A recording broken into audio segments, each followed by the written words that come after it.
दिल्ली में आग से मरने वालों की संख्या बढ़ गई है, मौत का आंकड़ा बढ़ चुका है। नरेला इलाके में आग जो लगी उसमें 11 लोगों की मौत हो गई इस अग्निकांड में। पेंट और केमिकल का गोदाम था जहां पर ये भीषण आग लगी और ये देखते ही देखते आग इतनी ज्यादा फैल गई कि 11 लोगों की जान चली गई। दमकल की 22 गाड़ियों ने फिर आग पर काबू पाया है, लेकिन 11 लोगों की इस बड़े हादसे में जान चली गई।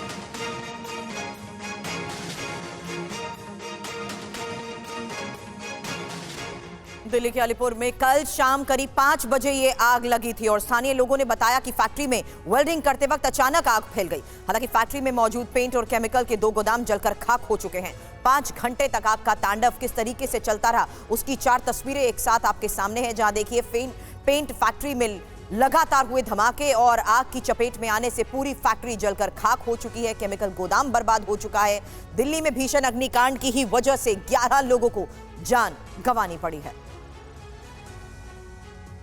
मैं कनराल रोड पर स्थित अलीपुर गांव में हूं, जहां पर कल शाम को आग लगी और मैं यहां पर अलीपुर गांव की उस फैक्ट्री के सामने खड़ी हूं, जहां पर देखिएगा फैक्ट्री बिल्कुल जलकर खाक हो चुकी है। जो सामने आप ड्रम देखेंगे, इन ड्रमों में केमिकल भरा हुआ था जिसको थिनर बोलते हैं, उससे पेंट बनाया जाता था। तो ये पेंट फैक्ट्री थी जहाँ पर आग लगी और ये आग लगभग 4:45 बजे के आसपास लगी और 5:30 बजे तक फायर डिपार्टमेंट को यहाँ से कॉल गई। तो देख रहे हैं आप, आग इतनी भीषण थी कि थिनर जो था वहां से वो थिनर जो लिक्विड है वो जहां जहां भी गया आग की लपटें वहां तक गई। तो आप देखेंगे 20 फुट तक ऊपर आग की लपटें गई और 20 फुट आप देखेंगे ऊंचाई जितने घरों की है, 3 मंजिल सोचिए सामने बना हुआ है, ये 3 मंजिल तक ऊपर आग की लपटें गई हैं। तो इतनी ऊंचाई तक आग की लपटें गई और जो थिनर था वो जहां जहां तक भी गया वहां तक आग की लपटें फैलती चली गई। और सबसे ज़्यादा मुश्किल ये है कि यहाँ पर ये रिहायशी इलाका है, तो आसपास दुकानें भी हैं, लोगों के घर भी हैं और लोग यहाँ पर रहते भी हैं। तो जैसे ही उनको आग की सूचना मिली, तमाम लोग निकलकर घरों से भागे, लेकिन बहुत से ऐसे भी लोग थे जो कि जल्दी तुरंत निकल के नहीं भाग पाए। और यहाँ पर जो लोग आग में फंसे थे, इस फैक्ट्री के जो लोग थे, उनकी 11 लोगों की मौत हो चुकी है, जो कि अभी सूचना मिल रही है। और कुछ घायल लोग भी हैं, उनको अस्पतालों में अभी वो एडमिट हैं। और यहाँ पर आप देखेंगे तस्वीरों में मैं आपको दिखाऊंगी, ये जो पूरा एरिया है ये रिहायशी इलाका है। ये सामने यहाँ पर फैक्ट्री है, ये केमिकल फैक्ट्री, पेंट फैक्ट्री कहें इसको, और उसके बिल्कुल सामने यहाँ पर नशा मुक्ति केंद्र भी है। तो यहाँ पर इसमें भी करीब 20 लोग थे, उनको किसी तरह से जल्दी से निकाला गया। और जो लोग यहाँ पर रहते हैं उनका देखिएगा सब कुछ जलकर खाक हो चुका है। वो तस्वीरों में आप देखिएगा, जो लोग भी यहाँ रहते हैं उनके घर किस तरह से तबाह हो गए हैं, जो गाड़ियाँ यहाँ पर थी वो किस तरह से तबाह हो गई हैं, जो भी सामान था वो बिल्कुल जलकर खाक हो गया है। ये तस्वीरों में हम आपको दिखा रहे हैं, ये जो सामने घर है वो देखिए, गाड़ी जो अंदर जली पड़ी हुई है, यही नशा मुक्ति केंद्र है जो हम आपको तस्वीरों में दिखा रहे हैं। यहाँ पर 20 लोग थे जो कि जिनको जल्दी से निकाला गया, उनको रेस्क्यू किया गया। घर, गाड़ी, सामान सब कुछ जलकर खाक हो चुका है और हादसे के बाद परिजनों का भी रो रो कर बुरा हाल है। हमारी सहयोगी शालिनी वाजपेयी मौके पर ही मौजूद है। मौके पर मौजूद शालिनी की रिपोर्ट आपने देखी, लेकिन हादसे में मारे गए लोगों के परिवार वालों से शालिनी की ये बातचीत सुनी। आप काम करते थे, उनका नाम क्या है? शुभम। अच्छा, ये आपको उनकी बहन है।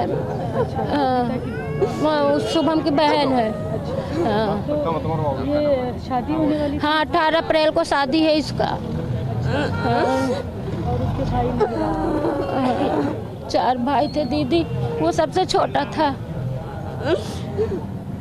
हमारा तबीयत खराब था कल, तो हम सो रहे थे। आंटी ने आके मुझे बोला कि देख ननके के फैक्ट्री में आग लग गया। मैं उतर के ढूंढने लग गया, सबके पास कॉल करने लग गया, किसी का फ़ोन नहीं लगा। रिंग जा रहा था, किसी ने फ़ोन नहीं उठाया। उसके बाद हमने इधर उधर ढूंढना शुरू किया, कहीं नहीं दिखा। फिर शाम को 7:30-8 बजे हमने कंप्लेंट लिखाई। यहाँ पे आदमी भी करते थे, एक लेडीज़ भी थी, उसका छोटा सा बच्चा था, तो वो अपनी मम्मी के साथ आता जाता था। तो उसकी मम्मी 7 बजे निकलती थी। वो बच्चा यहाँ कम से कम 2:30 बजे तक रोया है कि मेरी मम्मी आया, उसको कहीं नहीं है, वो यहीं रोता रहा है। उसके फादर भी नहीं है। और इस फैक्ट्री के अंदर जो काम होता था, ड्राम आते थे, अंदर जाते थे, इसके गेट बंद रहते थे। हाँ, बंद रहते थे, इसके गेट नहीं खुलते थे। सामान आता था, चले जाता था, बस गेट बंद। एक बात, वो पब्लिक लिखड़ेगी कैसे, आप मेरे को ये बताइए। तो इस घटना के बाद लोगों का दर्द सामने आया। एक बड़ी खबर ये मिल रही है कि दिल्ली के मुख्यमंत्री अरविंद केजरीवाल घटनास्थल पर जाएंगे, मौकाए घटना पर जाएंगे। तकरीबन 11:15 बजे समय बताया जा रहा है जब नरेला पहुंचेंगे अरविंद केजरीवाल। दिल्ली के मुख्यमंत्री पहले झुग्गी बस्ती में जाकर पीड़ितों के परिजनों से मिलेंगे, उसके बाद अस्पताल भी जाएंगे जहां पर घायलों को भर्ती कराया गया है। तो 11:15 बजे सीएम केजरीवाल जाएंगे नरेला में, जहां पर घटनास्थल, जहां पर ये आग लगी, भीषण आग लगी और उसके बाद 11 लोगों की इस आग में, इस अग्निकांड में मौत हो गई।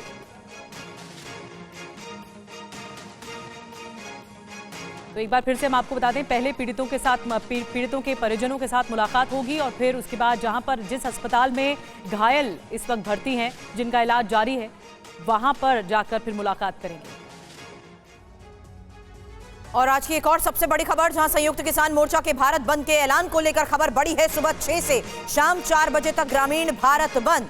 देश में कई जगहों पर चक्का जाम का ऐलान और दिल्ली नोएडा में भारी ट्रैफिक डाइवर्जन को लेकर भी डिटेल जानकारी आपके सामने होगी। वहीं आपको बता दें कि इमरजेंसी सेवाएं जारी रहेंगी। तो सुबह 6 बजे से 4 बजे का वक्त बताया जा रहा है और देश में कई जगहों पर चक्का जाम का भी ऐलान किया गया है। 6 से शाम 4 बजे तक ग्रामीण भारत बंद।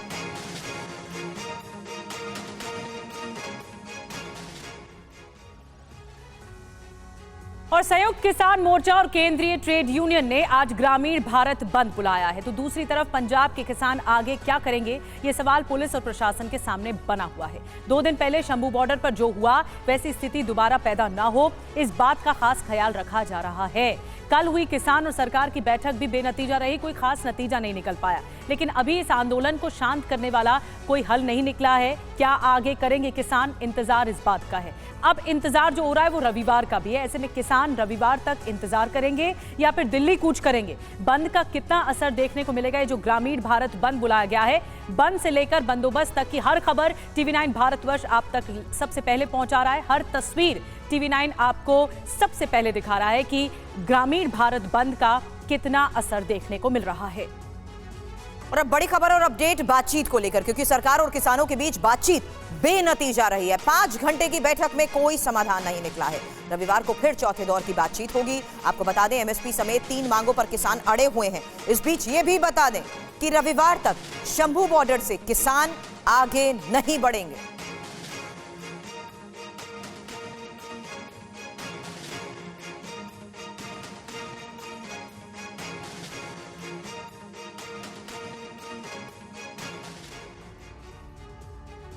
और आइए अब आपको बताते हैं कि केंद्रीय मंत्रियों और किसानों के बीच 5 घंटे तक बैठक कल चली, लेकिन इस पर क्या चर्चा हुई ये आप जानना चाह रहे होंगे। तीसरे दौर की बातचीत में क्या क्या हुआ है आपको बताते हैं। सकारात्मक कई मुद्दों पर चर्चा हुई है और कई मुद्दों पर सहमति भी बनी है। अब जो चौथे दौर की बैठक होनी है वो अगली बैठक रविवार को होनी है। अब आपको बताते हैं कि किन मुद्दों पर बात बाकी रह गई है। MSP पर फसलों की खरीद की गारंटी पर अब तक कोई सहमति नहीं बनी है। स्वामीनाथन आयोग की सिफारिश लागू हो ये मांग की जा रही है। किसानों की कर्ज माफी हो ये भी कहा जा रहा है। अब पंजाब के CM भगवंत मान ने क्या कहा है ये भी आपको बता दें।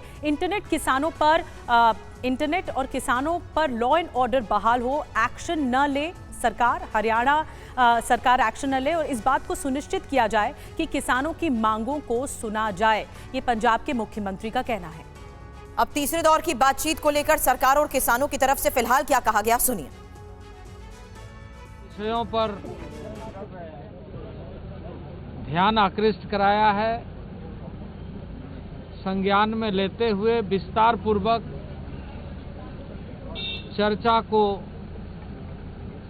हमने करते हुए अगली तिथि रविवार को शाम 6 बजे के लिए फिर से आगे की चर्चा को जारी रखेंगे। ये जो माहौल है, क्योंकि हमारा मानना है कि हम सब मिलकर के शांतिपूर्ण ढंग से समाधान ढूंढेंगे, उसी की एक पहल इस बात के लिए कि हमारे सीनियर मिनिस्टर पीयूष जी और नित्यानंद जी के उपस्थिति में हुई है और मैं इसे बहुत सकारात्मक मानता हूँ। देखो ऐसा है, पूरी हमें समझाने की हमारी पूरी कोशिश है, मगर आपको पता है कि भी ये झूठ है।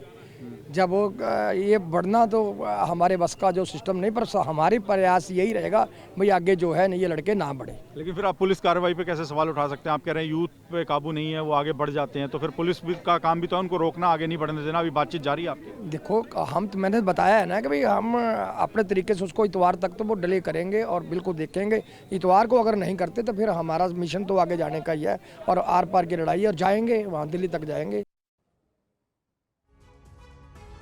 ग्राउंड रियलिटी इस वक्त क्या है, सीधे आपको बता दें। शंभू बॉर्डर से सहयोगी सुमंत कुमार इस वक्त हमें ज्वाइन कर रहे हैं। सिंगू बॉर्डर से सहयोगी अभिजीत ठाकुर, टिकरी बॉर्डर से संवाददाता विवेक शर्मा और गाजीपुर बॉर्डर से संवाददाता रजनीश रंजन इस वक्त हमारे साथ हैं। सीधा शंभू बॉर्डर का रुख करते हैं और शंभू बॉर्डर पर नजर सुमंत इसलिए भी क्योंकि बातचीत बेनतीजा रहने के बाद इनका अगला स्टेप क्या होगा, इस पर नजर। बिल्कुल देखिए सुरभि, निश्चित रूप से एक और जहां सरकार बातचीत के टेबल पर किसानों के साथ बातचीत कर रही है, वहीं दूसरी ओर जमीनी हालात ये हैं कि सुरक्षा व्यवस्था हर दिन बढ़ाई जाती है। ये तस्वीरें इस वक्त आपको मैं दिखाना चाहता हूं। ये देखिए किस तरीके से शंभू बॉर्डर पे सुरक्षा में रत्ती भर भी ढील नहीं दी गई है। दोनों तरफ से हाईवे जाम है। सुबह से ही जो पैरामिलिट्री फोर्सेज हैं, हरियाणा पुलिस के जो जवान हैं, उनके जाने का सिलसिला बदस्तूर जारी है। यानी एक और बातचीत, वहीं दूसरी ओर बिल्कुल भी किसी भी तरह के जोखिम लेने के मूड में हरियाणा सरकार या हरियाणा पुलिस दिखाई दे रही है। दूसरी बात मैं बता दूं सुरभि कि कल हरियाणा पुलिस की ओर से एक वीडियोज भी जारी किए गए हैं, जिसमें किसान आंदोलन के दौरान जिन लोगों ने पत्थरबाजी की है, हिंसा की है, उन लोगों के वीडियोज जारी करके उनकी पहचान करने की भी हरियाणा पुलिस लोगों से अपील कर रही है। यानी बातचीत के साथ साथ एक संकेत और एक संदेश देने की कोशिश है कि किसी भी तरीके से सरकार ढिलाई के मूड में नहीं है, और अगर किसान आगे बढ़ने की कोशिश करते हैं तो जवाबी कार्रवाई हरियाणा पुलिस की तरफ से की जाएगी। बड़ी बात आपने बताई सुमन, किसी भी तौर पर अभी इस बात को लेकर मानने को तैयार नहीं, न किसान न सरकार, लेकिन अब बातचीत पर नजर है कि चौथे दौर की बैठक में क्या होता है। बहरहाल रविवार तक का इंतजार इस बात के लिए करना होगा। टिकरी बॉर्डर से विवेक शर्मा हमारे साथ हैं, अभिजीत भी हमारे साथ है यूपी गेट से, लेकिन टिकरी बॉर्डर चलते हैं। सबसे पहले विवेक शर्मा, मैं देख सकती हूँ आपके पीछे इस वक्त जवानों की एक पुलिस फोर्स है बड़ी तादाद में, वहां क्या हो रहा है? देखिए टिकरी बॉर्डर की बात करें तो यहाँ पर लगातार सुरक्षा व्यवस्था कड़ी की जा रही है। इस वक्त आप मेरे ठीक पीछे देख सकते हैं कि यहाँ पे आरएफ के जवान तैनात है और यहाँ पे लोहे की बैरिकेटिंग की गई है। ये पहले लेयर की बैरिकेटिंग है और उसके अलावा अगर आगे की तरफ बात करें तो वहाँ पर सीमेंट के बैरिकेड लगाए गए हैं, जिसपे कटीली तारें लगाई गई हैं। इसके अलावा साथ ही यहाँ पर बड़े बड़े कंटेनर के ऊपर बंकर भी बना दिए गए हैं, यानी कि अगर किसान यहाँ पे दाखिल होते हैं तो वहाँ से आंसू गैस के गोले छोड़े जा सकते हैं। उसके अलावा पीछे बड़े बड़े ट्रक जो हैं वो भी लगाए गए हैं, लाउड स्पीकर कैमरा भी यहाँ पे इंस्टॉल कर दिया गया है। यहाँ पर अगर बात करें तो आरएफ के जवान, सीआरपीएफ के जवान, एसएसबी के जवान और दिल्ली पुलिस के जवान जो है वो तैनात है, और साथ ही महिला सुरक्षाकर्मी भी यहाँ पे जगह जगह पर तैनात किए गए हैं। इसकी यहाँ पर ये पूरी तरह से बॉर्डर सील हो चुका है और इसकी वजह से देखा जा रहा है कि लोगों को भी काफ़ी दिक्कतों का सामना करना पड़ रहा है। लोग काफ़ी लंबा सफ़र करके पैदल चल बहादुरगढ़ की तरफ जा रहे हैं। ये जो आप ठीक मेरे सामने रास्ता देख रहे हैं, सिर्फ यही एक रास्ता है जो कि जहाँ से लोग सफ़र करके बहादुरगढ़ की तरफ जा रहे हैं, क्योंकि यहाँ पे काफ़ी तादाद में फैक्ट्रीज है और फैक्ट्रीज में काम करने वाले जो मजदूर हैं वो यहाँ पर पहले बसों से जाया करते थे, लेकिन अब जिस तरह से यहाँ पर अब वाहनों की आवाजाही बंद कर दी गई है, उसके चलते ये लोग अब पैदल चलने को मजबूर हैं। कुछ लोगों से बातचीत करने की भी कोशिश करेंगे कि आखिरकार उन्हें किस तरह की दिक्कतों का सामना करना पड़ रहा है, बातचीत भी करेंगे आपसे। तो देख सकते हैं यहाँ पर जो है काफी तादाद में जी विवेक, मैं आपके पास जल्द वापस आती हूँ, लेकिन इस बीच नोएडा बॉर्डर पर स्थिति क्या है अभिजीत? क्या ये ग्रामीण भारत बंद का इस रूट पर भी असर होगा? देखिए एक संभावना ये भी जताई जा रही थी कि नोएडा और ग्रेटर नोएडा के किसान जो लंबे समय से विरोध प्रदर्शन कर रहे थे और कुछ दिन पहले भी विरोध प्रदर्शन करते हुए डीएनडी फ्लाईवे और चिल्ला बॉर्डर तक भी पहुंच गए थे, वो आज इस ग्रामीण भारत बंद का समर्थन करते हुए फिर से सड़कों पर उतर सकते हैं और दिल्ली में प्रवेश करने की कोशिश या फिर दिल्ली के बॉर्डर के आसपास अपना प्रदर्शन कर सकते हैं, सड़क जाम करने की कोशिश कर सकते हैं। इसलिए एहतियातन इस वक्त नोएडा बॉर्डर की स्थिति में आपको बता दूं कि यहाँ पर यूपी पुलिस के जवानों की तैनाती की गई है। उसके अलावा जो यहाँ पर अर्धसैनिक बलों की भी तैनाती की गई है और यहाँ पर इस वक्त ब्रीफिंग भी चल रही है कि किसी भी तरह की स्थिति में अगर इस तरह का प्रदर्शन या फिर ग्रामीण भारत बंद को यहाँ पर करने की कोशिश की जाती है तो पुलिस जो है वो अपना कार्रवाई करेगी। आगे हम आपको बता दें कि यहाँ पर साफ साफ स्पष्ट लिखा गया है कि दिल्ली के अंदर धारा 144 लागू है, इसलिए आगे कोई भी समूह मेन लोग आगे नहीं बढ़ सकते, समूह में लोग एकत्रित नहीं हो सकते। आगे भी और तैयारियां हैं, यहाँ पर तमाम बैरिकेडिंग्स जो है वो अपनी जगह पर हैं और देख सकते हैं आपकी अभी स्लो मूविंग ट्रैफिक आपको नोएडा से दिल्ली की तरफ हम देख रहे हैं तस्वीरें, अभी फिलहाल ट्रैफिक सुचारू रूप से आगे बढ़ रहा है, लेकिन कितना असर ग्रामीण भारत बंद का देखने को मिल रहा है। मैं आऊंगी अभिजीत आपके पास, गाजीपुर बॉर्डर से जल्दी से अपडेट ले लेते हैं। रजनीश रंजन हमारे साथ जुड़ गए हैं। गाजीपुर बॉर्डर एक और हॉटस्पॉट है। रजनीश, यहाँ पर क्या असर देखने को मिल रहा है और आगे आने वाले दिन में क्या असर देखने को मिल सकता है? देखिए, गाजीपुर बॉर्डर बहुत संवेदनशील बॉर्डर है, क्योंकि पश्चिमी उत्तर प्रदेश के किसान यहाँ पर आ सकते हैं, इस बात की आशंका प्रशासन को है। और आप देखिए यहाँ पर जो तस्वीर आपको दिखा रहे हैं, सुबह से जो गश्ती है प्रशासनिक अधिकारियों की वो यहाँ बढ़ने लगी है और सैनिक बलों के साथ दिल्ली पुलिस के जवान तैनात हैं। और कल 15-20 की संख्या में अचानक से किसान यहाँ पर आ गए थे, पूरा प्रशासन जो है वो हरकत में आ गया था और इसी वजह से यहाँ पर कड़ाई बहुत ज़्यादा की गई है।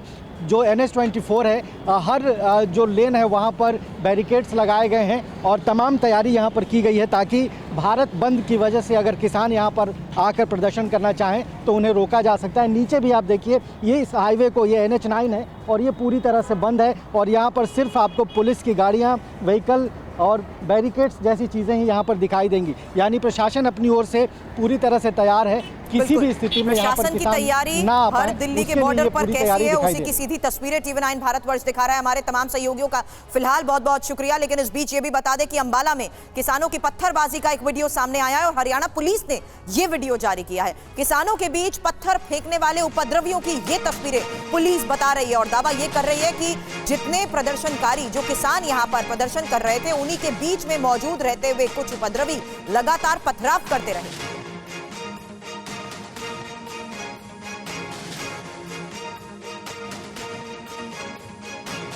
ये उस वक्त की तस्वीर आपके सामने है जब किसान प्रदर्शन कर रहे थे और उग्र प्रदर्शन के बीच की ये तस्वीर हरियाणा पुलिस की तरफ से जारी की गई है और ये दावा किया जा रहा है कि इन्हीं किसानों के बीच में कुछ लोग ऐसे थे जो लगातार पथराव करते जा रहे थे, पत्थरबाजी करते जा रहे थे। ये देखिए वो तस्वीर जब लगातार पुलिस फोर्स पर भी पथराव होता रहा।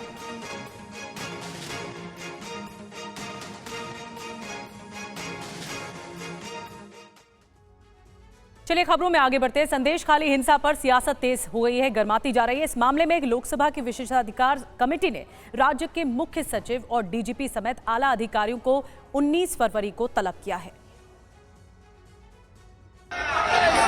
करीब एक हफ्ते से संदेश खाली के मुद्दे पर पश्चिम बंगाल सुलग रहा है। टीएमसी नेता शाहजहां शेख और उनके गुर्गों के खिलाफ महिलाओं पर जुर्म का आरोप है। बीजेपी इस मुद्दे पर हमलावर हो गई। अब ये मुद्दा सड़क से लेकर विधानसभा होते हुए सुप्रीम कोर्ट तक पहुंच गया है। बीजेपी के प्रदेश अध्यक्ष और सांसद सुकांत मजूमदार की शिकायत पर लोकसभा की विशेषाधिकार समिति ने पश्चिम बंगाल के मुख्य सचिव, डीजीपी, संबंधित जिले के डीएम, एसपी और थाना अध्यक्ष को 19 फरवरी को तलब किया है। मजूमदार ने लाठीचार्ज, प्रोटोकॉल उल्लंघन और गंभीर चोट पहुँचाने का आरोप लगाया है। संदेश खाली का मामला अब सुप्रीम कोर्ट में पहुँच गया है। एक याचिका दाखिल कर कोर्ट की निगरानी में हिंसा की जांच एसआईटी या सीबीआई से कराने की मांग की गई है। याचिका में सुप्रीम कोर्ट से मणिपुर के तर्ज पर एसआईटी बनाकर जांच कराने की मांग की गई है। संदेश खाली हिंसा मामले की निष्पक्ष जांच के लिए इस मामले को दूसरे राज्य में ट्रांसफर कराने की मांग की गई है। हिंसा पीड़ित को मुआवजा देने की मांग की गई है। इसके साथ दोषी पुलिसकर्मियों के खिलाफ अनुशासनात्मक कार्रवाई करने की भी मांग की गई है। और बिहार के दरभंगा में मूर्ति विसर्जन के दौरान बवाल को लेकर खबर है। दो पक्षों के बीच झड़प में कई लोग घायल हुए हैं। दोनों पक्षों की तरफ से जमकर पथराव हुआ। तनाव के बाद इलाके में भारी संख्या में पुलिस बल की, सुरक्षा बलों की तैनाती।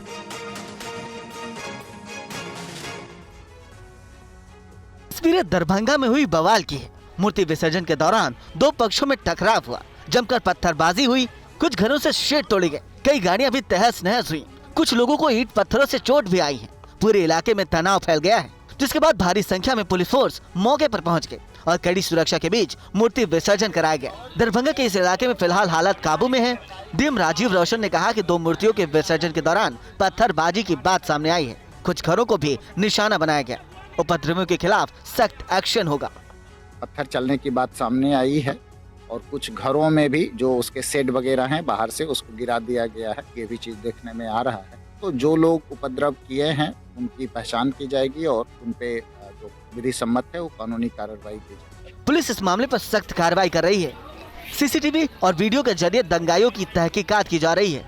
पुलिस को इस मामले में कुछ सुराग भी मिले हैं।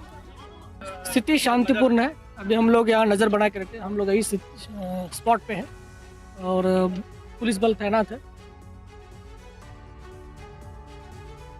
और आज की एक और बड़ी खबर हरियाणा से। लोकसभा चुनाव से पहले आज हरियाणा को बड़ी सौगात देंगे प्रधानमंत्री मोदी। आज रेवाड़ी दौरे पर होंगे प्रधानमंत्री मोदी। हरियाणा को 9,750 करोड़ रुपए की सौगात देंगे। मोदी रेवाड़ी एम्स की आधारशिला रखेंगे। प्रधानमंत्री मोदी रखेंगे गुरुग्राम मेट्रो के विस्तार की भी आधारशिला। प्रधानमंत्री नरेंद्र मोदी मिशन 2024 में जुटे हैं। पीएम आज हरियाणा को अरबों की सौगात देंगे। मोदी आज हरियाणा के रेवाड़ी का दौरा करेंगे। अपने दौरे में शहरी परिवहन, स्वास्थ्य, रेलवे और पर्यटक क्षेत्रों से संबंधित 9,750 करोड़ रुपए से अधिक की कई विकास परियोजनाओं का उद्घाटन और शिलान्यास करेंगे। पीएम मोदी रेवाड़ी में एम्स की आधारशिला रखेंगे और रेलवे की कुछ परियोजनाओं को राष्ट्र को समर्पित भी करेंगे। पीएम मोदी लगभग 1,650 करोड़ रुपए की लागत से बनने वाले एम्स रेवाड़ी को रेवाड़ी के गांव माजरा मस्तिल भारखी में 203 एकड़ भूमि पर विकसित किया जाएगा। इसमें 720 बिस्तरों के साथ अस्पताल परिसर, 100 सीट के साथ मेडिकल कॉलेज। प्रधानमंत्री अपने दौरे में गुरुग्राम मेट्रो रेल परियोजनाओं की आधारशिला भी रखेंगे। इस परियोजना को लगभग 5,450 करोड़ रुपए की लागत से विकसित किया जाएगा। करीब 28.5 किलोमीटर की लंबाई वाली ये परियोजना मिलेनियम सिटी सेंटर को उद्योग विहार फेज 5 से जोड़ेगी। प्रधानमंत्री कुरुक्षेत्र में नवनिर्मित अनुभव केंद्र ज्योतिसर का उद्घाटन करेंगे। ये अनुभवात्मक संग्रहालय लगभग 240 करोड़ रुपए की लागत से बनाया गया है। संग्रहालय 17 एकड़ में फैला है। प्रधानमंत्री नरेंद्र मोदी आज वीडियो कॉन्फ्रेंसिंग के जरिए राजस्थान की रेल परियोजनाओं का भी उद्घाटन करेंगे और इसी क्रम में प्रधानमंत्री राजस्थान में 8 नई परियोजनाओं का शिलान्यास करेंगे। प्रधानमंत्री नरेंद्र मोदी आज वीडियो कॉन्फ्रेंसिंग के माध्यम से विकसित भारत विकसित राजस्थान कार्यक्रम को संबोधित करेंगे। प्रधानमंत्री कार्यालय की तरफ से दी गई जानकारी के मुताबिक इस दौरान पीएम मोदी 17,000 करोड़ रुपए से अधिक की कई विकसित परियोजनाओं का उद्घाटन और शिलान्यास करेंगे। ये परियोजनाएं सड़क, रेलवे, सौर ऊर्जा, उद्योग, ट्रांसमिशन, पेयजल, पेट्रोलियम और प्राकृतिक गैस सहित कई महत्वपूर्ण क्षेत्रों से संबंधित है। प्रधानमंत्री राजस्थान में 5,000 करोड़ रुपए से अधिक की कई राष्ट्रीय राजमार्ग परियोजनाओं का उद्घाटन करेंगे। लगभग 2300 करोड़ रुपए से अधिक राजस्थान की 8 महत्वपूर्ण रेलवे परियोजनाओं को भी प्रधानमंत्री राष्ट्र को समर्पित करेंगे और उसकी आधारशिला रखेंगे। राजस्थान में रेलवे के बुनियादी ढांचों को बेहतर बनाने के लिए कई रेल परियोजनाओं के काम चल रहे हैं। प्रधानमंत्री कार्यालय की तरफ से कहा गया है कि विकसित भारत विकसित राजस्थान योजना के तहत इन परियोजनाओं के शुरू होने से क्षेत्र में तेज और बेहतर संपर्क व्यवस्था कायम होगी। और लोकसभा चुनाव के मद्देनजर बीजेपी का 2 दिवसीय राष्ट्रीय अधिवेशन 17 और 18 फरवरी को दिल्ली के भारत मंडपम में होने जा रहा है। बीजेपी इस अधिवेशन पर लोकसभा चुनाव का महामंथन करेगी। लोकसभा चुनाव से पहले 17 फरवरी से शुरू होने जा रहे बीजेपी के 2 दिवसीय राष्ट्रीय अधिवेशन में पार्टी के चुनाव प्रचार की रूपरेखा और रणनीति तय होगी। अधिवेशन का अध्यक्षीय संबोधन बीजेपी अध्यक्ष जेपी नड्डा करेंगे, जबकि पीएम मोदी 18 फरवरी को समापन भाषण देंगे। इस बार अपना लक्ष्य प्रधानमंत्री जी ने 370 का सेट किया है और लोकसभा में एनडीए 400 के पार। तो उस महान आह्वान को फलीभूत करने के लिए 17-18 को ये अपना राष्ट्रीय अधिवेशन भारत मंडपम में दिल्ली में होगा। आगामी लोकसभा चुनाव में प्रधानमंत्री मोदी ने स्वयं पार्टी के लिए 370 सीट जीतने और एनडीए गठबंधन के लिए 400 से अधिक सीट जीतने का लक्ष्य तय कर दिया है। उसी लक्ष्य को फलीभूत करने के लिए दिल्ली में 11,500 बीजेपी के प्रमुख नेता बैठक में बुलाए गए हैं। खबर राहुल गांधी की भारत जोड़ो न्याय यात्रा से जुड़ी। बता दें आज यूपी में न्याय यात्रा एंट्री करेगी। यूपी में 6 दिनों में 13 जिले न्याय यात्रा कवर करेगी। यूपी में 15 जनसभाएं राहुल गांधी करेंगे। न्याय यात्रा में प्रियंका गांधी भी होंगी शामिल।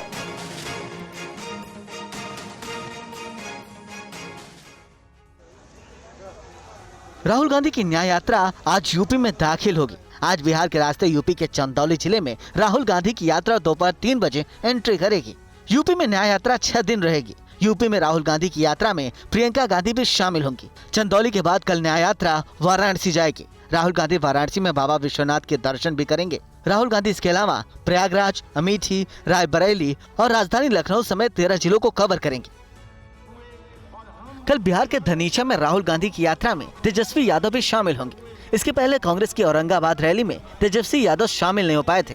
आरजेडी की तरफ से कहा गया है कि राज्यसभा के नामांकन दाखिल करने के चलते तेजस्वी यादव औरंगाबाद रैली में शामिल नहीं हुए। कल औरंगाबाद में हुई रैली में राहुल गांधी ने दोहराया कि कांग्रेस किसानों को एमएसपी की कानूनी गारंटी देगी।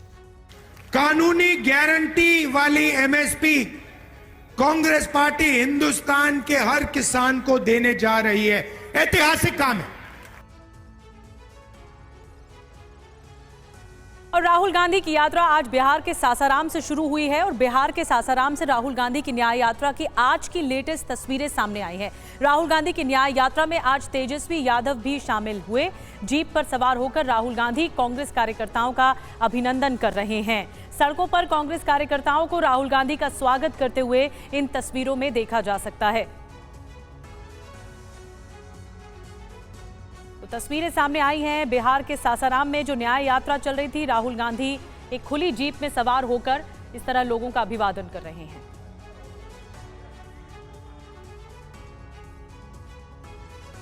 और इस बीच फारूक अब्दुल्ला ने जम्मू कश्मीर में अकेले चुनाव लड़ने का कर दिया ऐलान। आपको बता दें कुछ ही देर बाद उमर अब्दुल्ला ने सफाई देते हुए कहा कि वो इंडिया गठबंधन का हिस्सा है। लोकसभा चुनाव से पहले इंडिया गठबंधन में टूट जा रही है। धीरे धीरे गठबंधन से सभी अलग हो रहे हैं। नीतीश कुमार के बाद अब फारूक अब्दुल्ला का भी इंडिया गठबंधन से मोह भंग हो गया है। फारूक ने कहा कि जम्मू कश्मीर में वो अकेले ही चुनाव लड़ेंगे, लेकिन उमर अब्दुल्ला ने इस पर सफाई देते हुए कहा कि वो इंडिया गठबंधन का हिस्सा है। But I would like to make very clear that our commitment to the India alliance remains, even though founding members of the alliance unfortunately have over the last few weeks left. We are not amongst those who are leaving. We will continue our discussions with the Congress and we hope to arrive at some seat sharing understanding on that. National conference ने कहा कि हमारा मकसद था कि BJP को रोकना, लेकिन ये मकसद पूरा नहीं हो पा रहा है। हम बीजेपी को हराने के लिए कुछ भी करेंगे। सीट शेयरिंग को लेकर इंडिया गठबंधन से अब तक समझौता नहीं हुआ है। इससे नाराज कई पार्टियां गठबंधन से अलग हो रही हैं। आप और कांग्रेस में अब तक समझौता नहीं हुआ है। ममता बनर्जी पहले अकेले चुनाव लड़ने का ऐलान कर चुकी हैं। आगे बढ़ते, शरद पवार गुट को महाराष्ट्र के स्पीकर ने बड़ा झटका दे दिया है। स्पीकर ने कहा है कि अजित पवार गुट ही असली एनसीपी है। आइए देखते हैं पूरी खबर। एनसीपी विधायकों की अयोग्यता के मामले में शरद पवार गुट को करारा झटका लगा है। महाराष्ट्र विधानसभा अध्यक्ष राहुल नार्वेकर ने अजीत गुट के सभी विधायकों की अयोग्यता की चुनौती को खारिज कर दिया है। नार्वेकर ने शरद पवार गुट की तरफ से दायर की गई याचिका को रद्द करते हुए कहा कि संख्या के हिसाब से अजीत पवार की अगुवाई वाला गुट ही असली एनसीपी है। संख्या बल के हिसाब से नार्वेकर ने फैसला सुनाया। नार्वेकर ने कहा कि अजीत गुट के सभी विधायक योग्य हैं, कोई भी विधायक अयोग्य नहीं है। जो निर्णय मैंने दिया है वो 10th शेड्यूल में दिए हुए प्राविधानों के आधार पर दिया गया है। सुप्रीम कोर्ट ने जो गाइडलाइंस दी थी, जो डायरेक्टिव्स दिए थे, उस आधार पर दिया गया निर्णय है। शरद गुट ने इस फैसले को दुर्भाग्यपूर्ण बताया। को बड़ा किया, फल फ्रूट आए, फैला, उसके पौधे और जगह भी गए। अब उस पेड़ की मूलियों को छाट करके वो एक आदमी उठा के लेके जा रहा है 24 घंटे में। ये कभी होता है क्या? अपने नेचुरल सोसाइटी में वैसा नहीं होता है। अब सवाल ये है कि विधानसभा अध्यक्ष के फैसले को शरद पवार गुट अदालत में चुनौती देगा। महाराष्ट्र में मराठा आंदोलन को लेकर प्रदर्शन किया गया। भीड़ में प्रदर्शनकारियों ने हाईवे को कैसे जाम किया, इस रिपोर्ट में देखिए। महाराष्ट्र में एक बार फिर मराठा आरक्षण की आग सुलगती जा रही है। मनोज रांगे पाटिल के समर्थन में बीड में हाईवे जाम कर दिया गया। प्रदर्शनकारियों ने जाम लगाया। मनोज रांगे के समर्थकों ने दर्जनों टायरों को आग के हवाले कर दिया। प्रदर्शन के चलते 2 घंटों तक आवाजाही पर काफी असर पड़ा।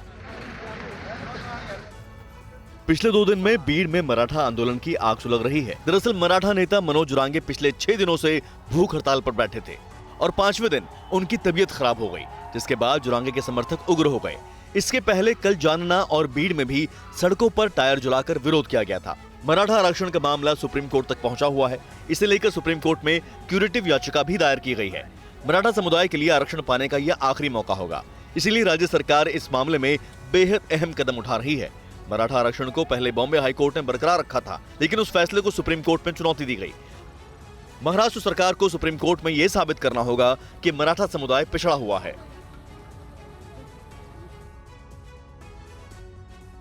और टीएमसी तृणमूल कांग्रेस की पूर्व सांसद महुआ मोइत्रा को ईडी ने समन भेजा है। प्रवर्तन निदेशालय ने 19 फरवरी को पूछताछ के लिए दिल्ली बुलाया है। मोइत्रा को फेमा मामले में तलब किया गया है। सांसदी गंवा चुकी टीएमसी नेता महुआ मोइत्रा की मुश्किलें बढ़ती जा रही हैं। मोइत्रा अब ईडी के रडार पर हैं। प्रवर्तन निदेशालय ने फेमा से जुड़े एक मामले में उन्हें समन जारी करते हुए पूछताछ के लिए बुलाया है। जांच एजेंसी ने महुआ मोइत्रा को सोमवार यानी 19 फरवरी को ईडी दफ्तर में उपस्थित होने के लिए तलब किया है। मोइत्रा को कारोबारी दर्शन हीरानंदानी से कथित तौर पर कीमती तोहफे लेने और उनके साथ संसद की वेबसाइट की यूजर आईडी और पासवर्ड शेयर करने के आरोप में पिछले साल 8 दिसंबर को अनैतिक आचरण का दोषी ठहराया गया था और लोकसभा से निष्कासित कर दिया गया था। एथिक्स कमेटी ने अपनी रिपोर्ट में महुआ मोइत्रा की सांसदी रद्द करने के साथ ही इस पूरे मामले की कानूनी जांच कराने की सिफारिश की थी। वहीं दिव्यांगों को कृत्रिम अंग वितरण घोटाले में कांग्रेस नेता सलमान खुर्शीद की पत्नी लुइस खुर्शीद से ईडी ने पूछताछ की है। ईडी ने इस मामले में लुइस से कई सवाल पूछे। ईडी ने doctor Zakir Hussain memorial trust के पदाधिकारियों पर एफआईआर दर्ज की थी। ट्रस्ट से जुड़े कई अन्य लोगों से पूछताछ के बाद कल लुइस खुर्शीद को नोटिस देकर बुलाया गया था। और बड़ी खबर बता दें, मराठा आरक्षण पर सीएम को सौंपी गई रिपोर्ट। गायकवाड़ समिति ने सरकार को रिपोर्ट सौंपी है। 20 फरवरी को रिपोर्ट पर विधानसभा में चर्चा संभव है। रिपोर्ट को पहले समिति के सामने रखा जाएगा।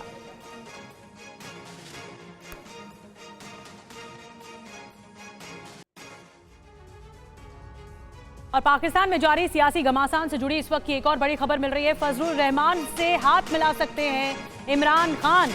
फजलुर रहमान से पीटीआई नेताओं की मीटिंग हुई है, मुलाकात हुई है और जो संभावित गठबंधन है या अलाय है इस पर चर्चा हुई है। फजलुर रहमान से बातचीत हुई है। इमरान खान ने उमर आयूब खान को प्रधानमंत्री पद के लिए नामित भी किया है। बहुत बड़ा डेवलपमेंट है ये। उमर आयूब खान को प्रधानमंत्री बनाने के लिए जोड़ तोड़ भी जारी है।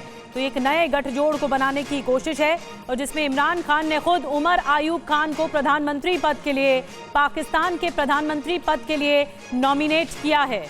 उमर आयूब खान को प्रधानमंत्री बनाने के लिए अब जोड़ तोड़ की जा रही है। इन तस्वीरों से साफ है कि पाकिस्तान की सियासत में अभी खेला बाकी है। इमरान खान की पार्टी के नेताओं की कट्टरपंथी मौलाना फजलुर रहमान से सियासी संभावनाओं पर बड़ी बैठक हुई। पीटीआई नेता और पूर्व स्पीकर असद कैसर पाकिस्तान के कट्टरपंथी मौलाना फजलुर रहमान से मिलने पहुंचे। उनके साथ पीटीआई के और भी कई बड़े नेता थे। दोनों दलों के नेताओं के बीच काफी देर तक बैठक हुई। ये बैठक इसलिए भी खास है क्योंकि इमरान खान की पार्टी पीटीआई और जमीयत उलेमाए इस्लाम एक दूसरे के विरोधी रहे हैं, लेकिन चुनाव नतीजों के बाद दोनों पार्टियों के बीच नजदीकियां बढ़ी हैं। दोनों के नेताओं ने संभावित गठबंधन पर विस्तार से बात की।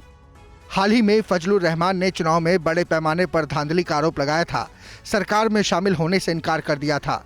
ऐसे में इस बैठक से पाकिस्तान की सियासत में नए सियासी समीकरण बनने के संकेत मिल रहे हैं। इससे पहले पीएमएलएन के अध्यक्ष नवाज शरीफ ने अपने छोटे भाई शहबाज शरीफ का नाम प्रधानमंत्री के तौर पर नामित किया था, तो शहबाज शरीफ को बतौर प्रधानमंत्री बिलावल भुट्टो ने भी समर्थन किया है।